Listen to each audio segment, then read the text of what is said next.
एकदम कान खोल के सुन लीजिए, ये जनता मालिक है, जिसको चाहेगी वही मुख्यमंत्री होगा। मुख्यमंत्री जी जो पूर्व में है नीतीश कुमार जी, उनको सबसे पहले खाली कर देना चाहिए। बिहार की राजनीति में इन दिनों सरकारी बंगले को लेकर घमासान मचा हुआ है। एक तरफ सरकार ने पूर्व मुख्यमंत्री राबड़ी देवी और लालू परिवार को 10 सर्कुलर रोड स्थित सरकारी आवास खाली करने का नोटिस दिया है, तो वहीं दूसरी तरफ राबड़ी देवी ने साफ शब्दों में कह दिया है कि वह किसी भी कीमत पर बंगला खाली नहीं करेंगी। इस विवाद ने अब राजनीतिक रंग ले लिया है और सत्ता पक्ष तथा विपक्ष के बीच बयानबाजी तेज हो गई है। ऐसे में आइए समझते हैं इस पूरे घटनाक्रम को। नमस्कार, मैं ब्रह्मचारी आशीष और आप देख रहे हैं अमर उजाला।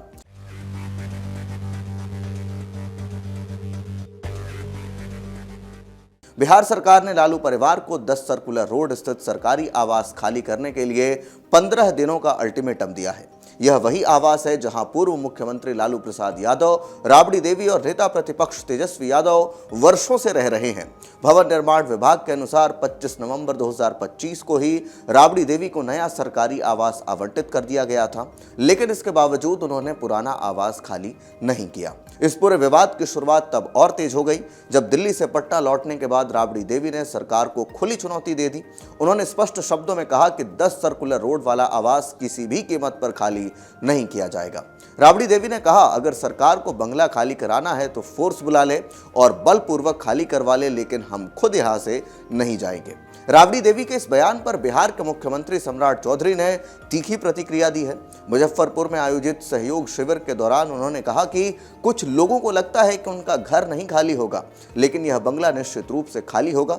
उन्होंने कहा, धरती पर कोई इसे रोक नहीं सकता, कोई माई का लाल इसे नहीं रोक सकता। यह लोकतंत्र है, कोई राजतंत्र नहीं। सम्राट चौधरी ने आगे कहा कि कुछ लोगों को सरकारी सुविधाओं का इतना मोह हो गया है कि मां को अलग घर चाहिए, बेटे को अलग घर चाहिए और सभी को अलग अलग सुरक्षा भी चाहिए। उन्होंने यह भी कहा कि बिहार में कानून का राज है और जो भी गुंडागर्दी करेगा उसके लिए जेल ही एकमात्र जगह है। इस बीच लालू यादव के बड़े बेटे तेज प्रताप यादव भी इस विवाद में कूद पड़े हैं। उन्होंने मुख्यमंत्री के बयान पर प्रतिक्रिया देते हुए कहा कि राज्य के वरिष्ठ नेताओं और संवैधानिक पदों पर बैठे लोगों को हमेशा मर्यादित भाषा का प्रयोग करना चाहिए। तेज प्रताप ने कहा कि उनकी माता राबड़ी देवी उनके लिए सम्मान का विषय है और किसी भी प्रकार की व्यक्तिगत टिप्पणी उचित नहीं मानी जा सकती। उन्होंने कहा कि लोकतंत्र में मतभेद हो सकते हैं, लेकिन संवाद हमेशा सम्मानजनक और शालीन होना चाहिए। इससे पहले शेखपुरा में भी मुख्यमंत्री सम्राट चौधरी ने लालू परिवार पर निशाना साधा था। उन्होंने कहा था कि कोई भी सरकारी बंगला किसी की बपौती नहीं होती। उन्होंने कहा कि वे स्वयं कई बार मंत्री और बिहार के गृह मंत्री रहे, लेकिन उन्होंने कभी सरकारी सुविधाओं को निजी संपत्ति नहीं समझा। उन्होंने यह भी कहा कि मुख्यमंत्री आवास में पहुंचने के बाद उन्होंने बाहर लिखवाया था कि यह लोक सेवक का आवास है, किसी की निजी जागीर नहीं। इधर इस पूरे विवाद के बीच मुख्यमंत्री नीतीश कुमार भी सक्रिय हो गए हैं। जानकारी के मुताबिक उन्होंने भवन निर्माण मंत्री लेसी सिंह को तलब कर पूरे मामले की जानकारी ली। सूत्रों के अनुसार राबड़ी आवास विवाद पर विस्तृत चर्चा हुई और बाद में इसकी जानकारी डिप्टी सीएम विजय कुमार चौधरी को भी दी गई। मंत्री लेसी सिंह ने मुख्यमंत्री से मुलाकात के बाद कहा कि उन्होंने पूरे मामले की जानकारी दे दी है। हालांकि उन्होंने यह बताने से इनकार कर दिया कि आगे क्या कार्रवाई होगी। जब उनसे तेज प्रताप यादव को मिले सरकारी आवास के बारे में पूछा गया तो उन्होंने कहा कि सभी कार्य नियम और प्रक्रिया के अनुसार होते हैं। उधर बिहार सरकार के SC/ST कल्याण मंत्री लखिंदर पासवान ने भी राबड़ी देवी पर निशाना साधा है। उन्होंने कहा कि अगर प्रशासन का डंडा चलेगा तो बंगला तुरंत खाली हो जाएगा। उन्होंने आरोप लगाया कि जो लोग पहले जमीन हड़पने की आरोपों में घिरे हुए हैं, वे अब सरकारी बंगले पर भी कब्जा बनाए रखना चाहते हैं। दरअसल भवन निर्माण विभाग के अनुसार विधान परिषद में नेता प्रतिपक्ष होने के नाते राबड़ी देवी को 39 हार्डिंग रोड स्थित सरकारी आवास आवंटित किया जा चुका है। विभाग का कहना है कि पिछले 6 महीनों में कई बार आग्रह किया गया है कि वह नए आवास में शिफ्ट हो जाएं, लेकिन अब तक ऐसा नहीं हुआ है। उल्लेखनीय है कि लालू परिवार वर्ष 2005 से 10 सर्कुलर रोड स्थित इस बंगले में रह रहा है। इस विवाद में लालू यादव की बेटी रोहिणी आचार्य खबरें भी सामने आ गई हैं।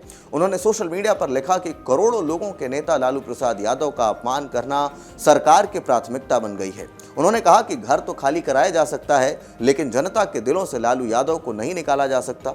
गौरतलब है कि जिस सरकारी बंगले में वर्तमान में राबड़ी देवी रह रही हैं, वह अब बिहार सरकार के डेयरी, मत्स्य एवं पशु संसाधन मंत्री नंदकिशोर राम को आवंटित किया जा चुका है। मंत्री नंदकिशोर राम ने कहा कि उन्हें नियमों के अनुसार यह आवास मिला है और उन्हें समझ नहीं आ रहा कि राबड़ी देवी इसे खाली करने से इनकार क्यों कर रही हैं। उन्होंने कहा कि वह अनुसूचित जाति समाज से आते हैं और बिहार सरकार में मंत्री के रूप में अपनी जिम्मेदारियां निभा रहे हैं। फिलहाल बंगला विवाद ने बिहार की राजनीति को गर्मा जरूर दिया है। अब सभी की नजर इस बात पर टिकी है कि सरकार अपने अल्टीमेटम के बाद क्या कदम उठाती है और क्या लालू परिवार वास्तव में 10 सर्कुलर रोड का आवास खाली कराता है या यह विवाद और अधिक राजनीतिक रूप लेगा। इस पूरे विषय को लेकर आप क्या कुछ सोचते हैं, कमेंट बॉक्स में हमें अपनी राय लिखकर जरूर दें। धन्यवाद।